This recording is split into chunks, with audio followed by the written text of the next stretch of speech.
जय श्री राधे कृष्णा। एक बार भगवान श्री कृष्ण जी और अर्जुन घूमने के लिए एक नगर में रथ पर सवार होकर निकले।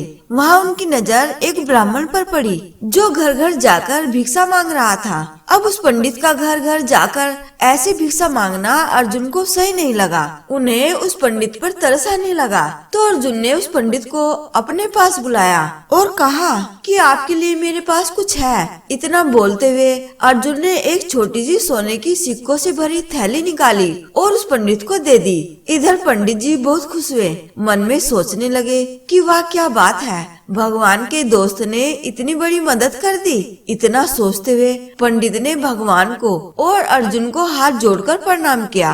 प्रणाम करके चल पड़े अपनी झोपड़ी की तरफ। पंडित जी बहुत खुश थे और सोचते रहे कि क्या बात है, धन के रूप में इतनी सारी खुशियाँ मेरी जिंदगी में आने लगी। लेकिन पंडित जी का दुर्भाग्य तो देखिए, रास्ते में एक लुटेरा मिला। उसने पंडित जी के हाथ में सोने की सिक्कों से भरी थैली देखी और उसे पंडित से लूट लिया। पंडित माथा पीटता रह गया और अपने भाग्य को कोसने लगा। पंडित दुखी मन से घर पहुंचा और सारी घटना अपनी पत्नी को सुना दी कि आज कैसे जिंदगी में खुशी आई थी, फिर दुर्भाग्यवश सब लुट गया। पत्नी भी ये सुनकर उदास हो गई ऐसी किस्मत को लेकर। अब क्या था, अगले दिन फिर से वही घर घर जाकर भिक्षा मांगना शुरू। अब इधर भगवान श्री कृष्ण जी और अर्जुन फिर से नगर में आए और फिर से उनकी नजर उसी पंडित पर भिक्षा मांगते हुए पड़ी। अर्जुन ने फिर पंडित को अपने पास बुलाया और बोले, ब्राह्मण देव नमस्कार, मैंने कल ही तो आपको सोने के सिक्कों से भरी थैली दी थी, तो फिर आप क्यों ये भिक्षा मांग रहे हो? तो इधर पंडित जी ने दुखी मन से अपनी सारी बात बताई कि कल मेरे साथ बहुत बुरा हुआ। अर्जुन ने कहा, ठीक है, आप चिंता न करें, आपके लिए मेरे पास एक बहुत कीमती चीज है जिससे आपके दिन सुधर जाएंगे। इतना बोलते हुए अर्जुन ने एक बेशकीमती मोती जिसकी कीमत नहीं आकी जा सकती थी वो निकालकर अर्जुन ने उस पंडित को दे दिया और कहा कि इसे आप अपने पास संभाल कर रखिए। पंडित जी बहुत खुश हुए और हाथ जोड़कर अर्जुन को प्रणाम करते हुए बोले कि आप सर्वश्रेष्ठ धनुर्धर ही नहीं बल्कि महान इंसान भी है। उधर भगवान श्री कृष्ण जी यह सब घटना देखकर मन ही मन मुस्कुरा रहे थे, क्योंकि वो भूत भविष्य सब जानते थे कि क्या होने वाला है और क्या नहीं। इधर पंडित जी खुशी खुशी अपनी झोपड़ी की तरफ चल दिए।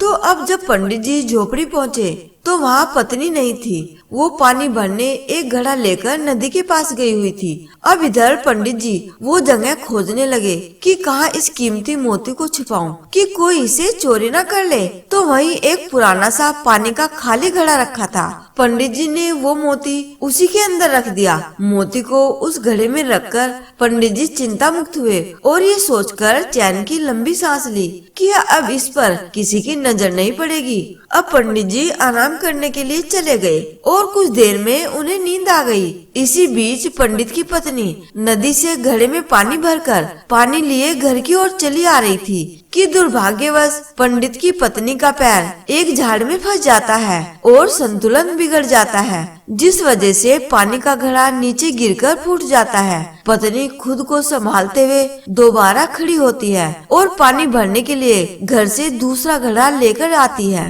अब दुर्भाग्यवश यह वही घड़ा था जिसमें पंडित ने अर्जुन का दिया हुआ वो कीमती मोती छुपाया था। अब वो घड़ा जब पत्नी ने नदी में पानी भरने के लिए टेढ़ा किया तो वो कीमती मोती उसी पानी में बह गया। इधर पत्नी वही घड़ा लेकर जब घर पहुंची तो पंडित घड़ा देखकर माथा पकड़कर बैठ गया। पंडित बोला, ये क्या कर दिया? ये पुराना घड़ा कहाँ लेकर चली गई थी? तो वो बोली, पहले वाला घड़ा टूट गया था तो ये वाला घड़ा पानी भरने ले गई थी। पंडित तुरंत उठा और मटके के अंदर झांका तो उसमें तो मोती था ही नहीं। पंडित बहुत उदास हुआ और फिर से अपने भाग्य को कोसने लगा। पत्नी ने पूछा तो पंडित ने सब बता दिया। पंडित जी अगले दिन से फिर से भिक्षा मांगने निकले। अब 2-3 दिन तक तो यही चलता रहा। भिक्षा मांगकर पेट भर लेते थे। लेकिन एक दिन फिर भगवान श्री कृष्ण जी और अर्जुन घूमने के लिए निकले हुए थे। अर्जुन ने फिर से उसी ब्राह्मण को भिक्षा मांगते हुए देखा तो फिर से पंडित को अपने पास बुलाया और प्रणाम करते हुए पूछा कि हे ब्राह्मण देव, मैंने आपको मोती दिया था उसका क्या हुआ?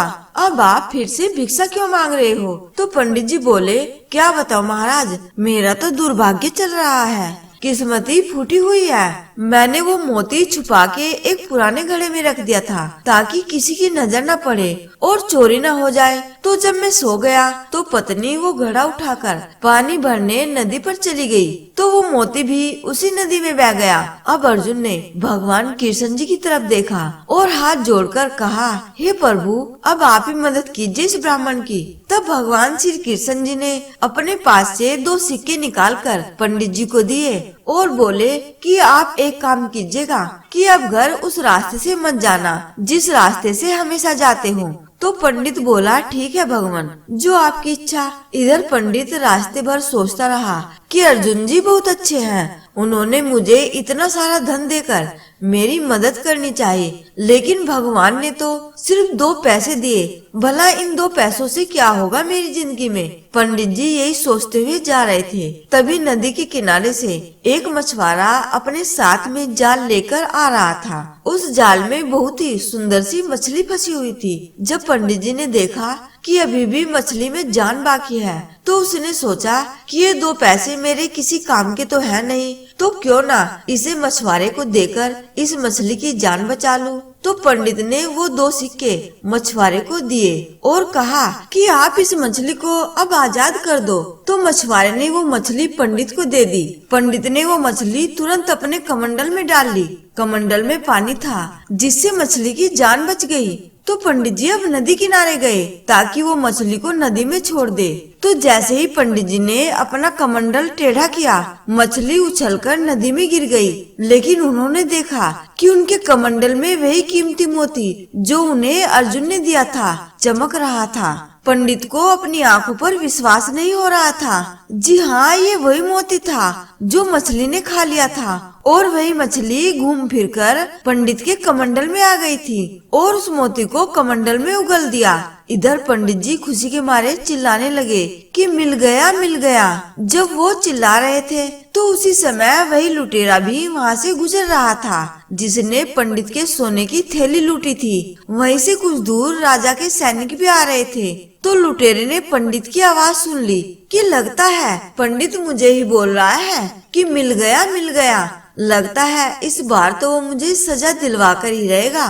सामने से सैनिक भी आ रहे थे।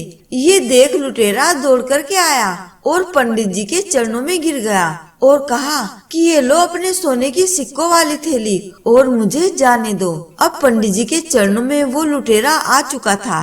पंडित जी के एक हाथ में वो सोने के सिक्कों से भरी थैली और दूसरे हाथ में वो मोती भी था। सब कुछ अच्छा हो गया था, जो खोया था वह सब मिल गया था। इधर अर्जुन ने जब ये सब कुछ देखा तो वो भगवान श्री कृष्ण जी की तरफ देखते हुए बोलते हैं, भगवान ये कौन सी लीला है? आपने ऐसा क्या किया कि मैंने उस पंडित की इतनी मदद की तब तो कुछ नहीं हुआ, लेकिन आपने बस 2 साधारण से सिक्के दिए और सारा खेल ही पलट गया। उस पंडित के तो वारे के न्यारे हो गए। तब भगवान श्री कृष्ण जी ने अर्जुन से कहा, हे अर्जुन, ये सारा खेल, सारी लीला कर्मों की है, सोच की है। जब तुमने पंडित की मदद के लिए पंडित को जो कुछ दिया था तो तब तक पंडित सिर्फ अपने बारे में सोचता था, वो बस खुद के बारे में ही सोच रहा था। लेकिन आज जब मैंने उसे 2 सिक्के दिए तो आज उसने अपने बारे में नहीं बल्कि उस मछली के बारे में सोचा। अब ऐसे में जहाँ उसने किसी का अच्छा करने के बारे में सोचा और किया भी, तो कर्म ने अपना खेल दिखा दिया और पंडित को उसके कर्म का फल मिल गया।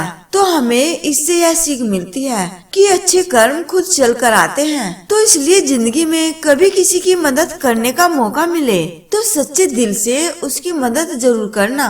जब आप किसी की दिल से मदद करोगे तो आपको उसका फल तो मिलेगा ही, साथ में सामने वाले की दुआ भी मिलेगी। और सच्चे दिल से निकली दुआ बहुत काम आती है और बड़ा चमत्कार कर देती है। जय श्री राधे कृष्णा।